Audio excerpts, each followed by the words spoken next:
Spoiler Perfect World episode 118. Memasuki wilayah terlarang Pulau Iblis, Si Hao sampai di sebuah tempat. Pada tempat itu, terdapat sebuah prasasti Dewa Iblis. Prasasti ini dapat mengukur potensi, bakat, dan kekuatan bertarung seseorang. Sejak zaman kuno telah banyak orang yang mencoba mengukir namanya di prasasti ini, namun hanya ada beberapa nama saja. Si Hao mencoba mengukur kekuatan bertarungnya. Begitu Si Hao melayangkan tinjunya, prasasti tersebut bergetar, sinar cahaya melonjak langit dan bergemuruh. Kekuatan Si Hao berhasil menempati posisi puncak teratas di prasasti ini, dan Si Hao mengukir namanya. Si Hao tidak mengungkapkan nama aslinya dan mengganti namanya menjadi Huang. Kegemparan segera terjadi setelah nama Huang terukir di langit. Ahli-ahli dari 10 provinsi menyelidiki siapa orang yang bernama Huang tersebut. Si Hao tidak membiarkan dirinya terlihat. Si Hao langsung pergi setelah ia mengukir namanya. Si Hao melanjutkan kultivasinya. Wilayah terlarang memiliki dao petir yang kuat. Si Hao memanfaatkan itu untuk menaikkan teknik Xuan Ni ke tingkat tertinggi. Bukan hanya itu, Si Hao juga memperoleh pemahaman baru dan mulai melangkah ke domain petir. Si Hao terus menyusuri sungai, semakin jauh ke dalam semakin besar kekuatan petir yang ada. Si Hao melihat seseorang. Seseorang yang telah mencapai kejauhan di tempat ini pastilah tidak biasa. Si Hao dan orang itu saling bertemu.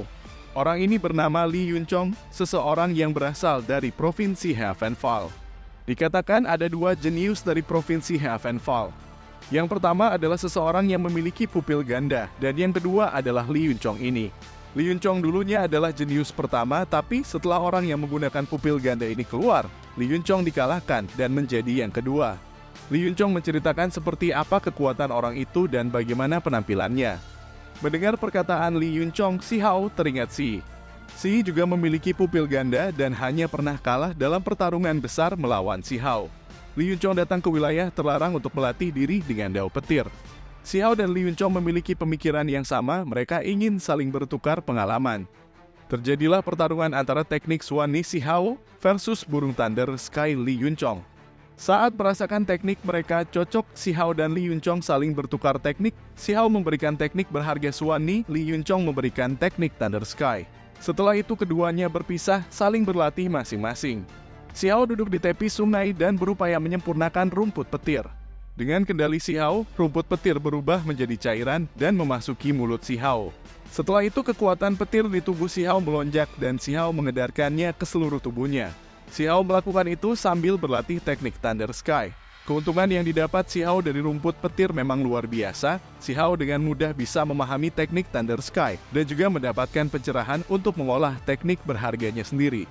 Kekuatan Si Hao naik ke tingkat yang lebih tinggi lagi. Jalan menuju domain petir juga semakin terlihat. Setelah Si Hao telah sempurna menyempurnakan rumput petir, Si Hao memberikan batu petir kepada batu pemogokan surgawi. Ini adalah batu tempat rumput petir tumbuh. Setelah itu Si Hao melanjutkan menyusuri sungai. Melewati sungai, Si Hao banyak melihat mayat-mayat dewa yang hanyut. Ada banyak harta berharga yang terlihat, tapi Si Hao tidak bisa mengambilnya karena ada kutukan.